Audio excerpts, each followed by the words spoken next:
Hi.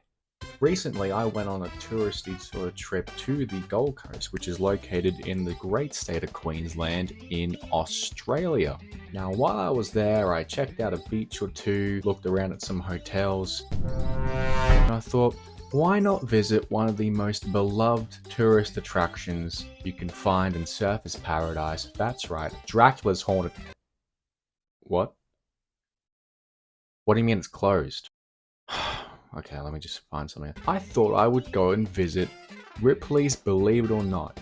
It's been around for a good while now. May as well make another trip to this place and see if anything's changed. So, buckle in for this wild ride we're about to go on because, well, it's gonna be a bit odd.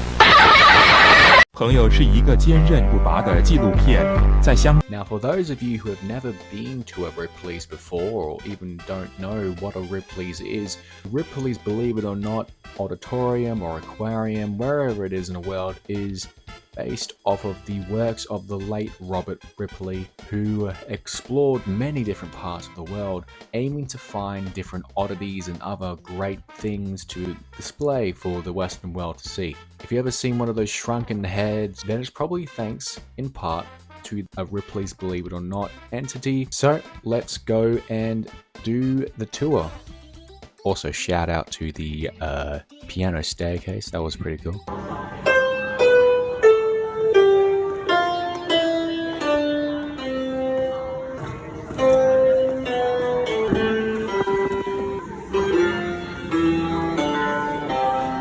First, we start off with the first part of the tour, just some returning characters to the Ripley Museum experience, featuring this bust of a sculpture of Ripley's face made by a blind man, as well as some other interesting characters.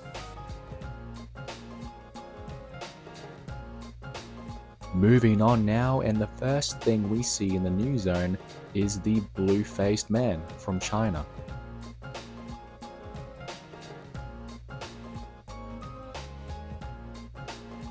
Also in this little section are a range of artifacts from Asia and South America.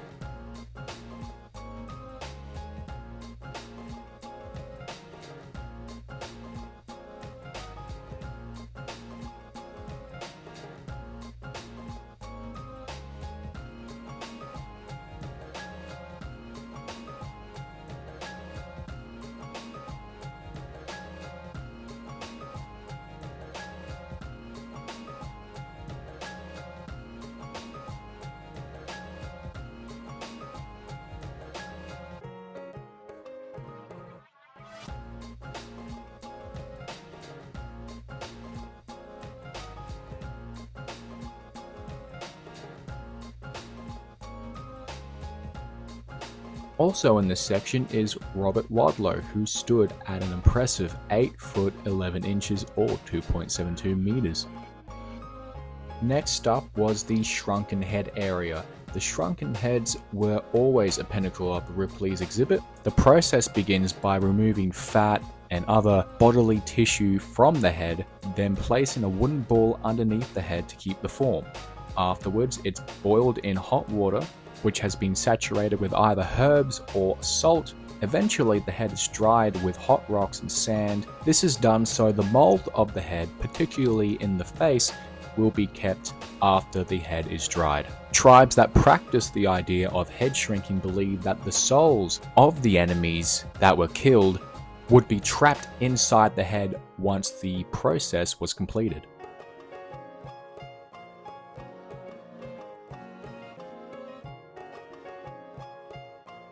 Here we have a woman from the Kayan tribe in Myanmar. Around her neck contain the infamous brass coil rings. These were traditionally worn by women in the tribe to protect them from being kidnapped. However, nowadays they are mainly worn as a traditional custom. The women wearing these rings would constantly find it extremely painful and difficult working in the fields.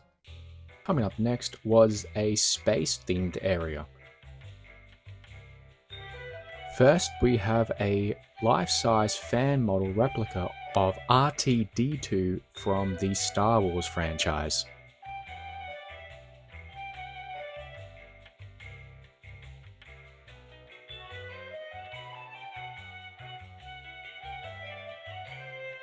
Here we have a life-size portrait of Chewbacca holding onto Han Solo, and it's completely made by duct tape. Yes, it is real. Next, we have a real spacesuit used during an aeronautical Russian mission.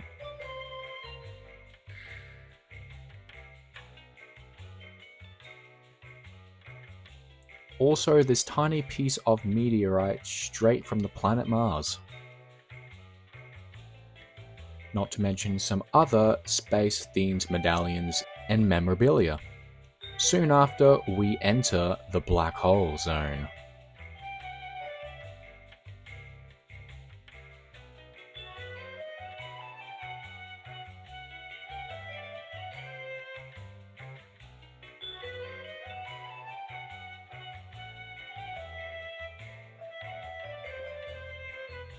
Who doesn't love a good spin tunnel?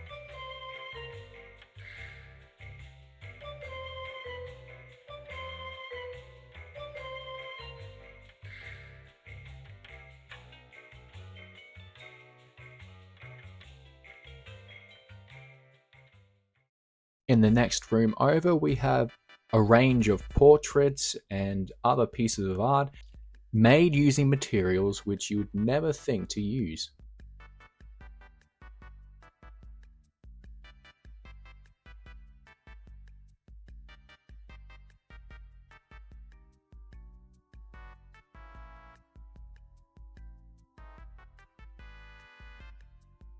Yes, you're seeing right. This is a recreation of Da Vinci's The Last Supper made with toast.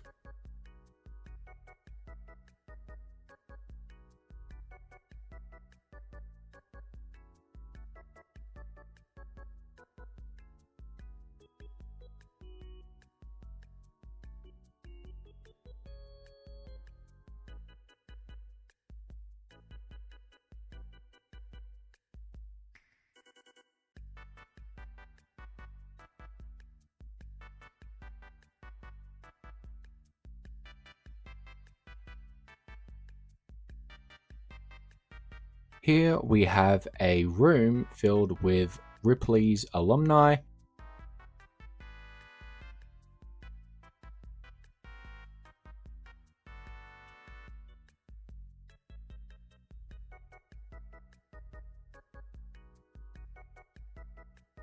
You may recognize the famous South African crocodile man.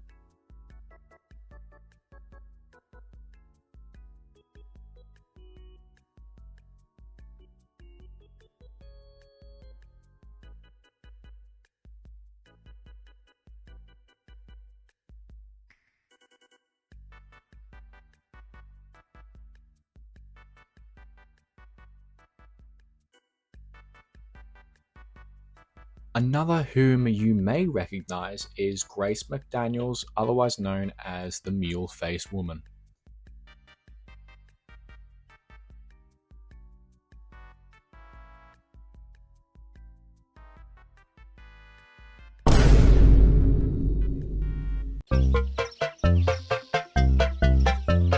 Next up was a hallway filled with heads of many famous Ripley's characters seen across the world.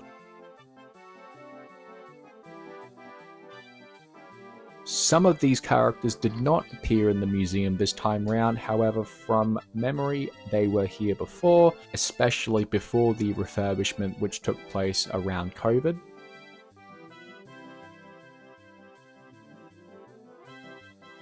Now we're entering a room which is mainly filled with just a random array of different things to look at, and to my surprise, they even have a Zoltar here, which I did not remember them having at all.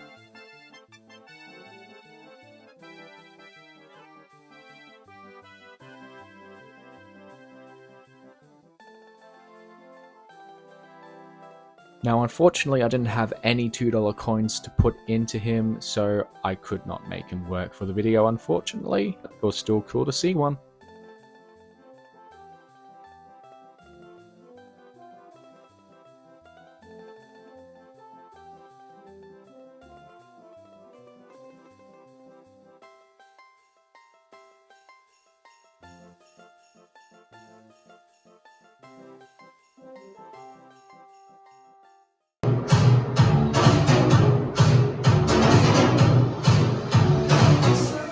that's it for the tour and the video. Thank you so much for watching. If you liked the content, don't forget to give this video a like. If you wish to see more content like this in the future, don't forget to subscribe. Also, make sure you hit the notification bell so when I upload, you get notified. But other than that, that will be today's video done. Thanks for watching. Bye for now.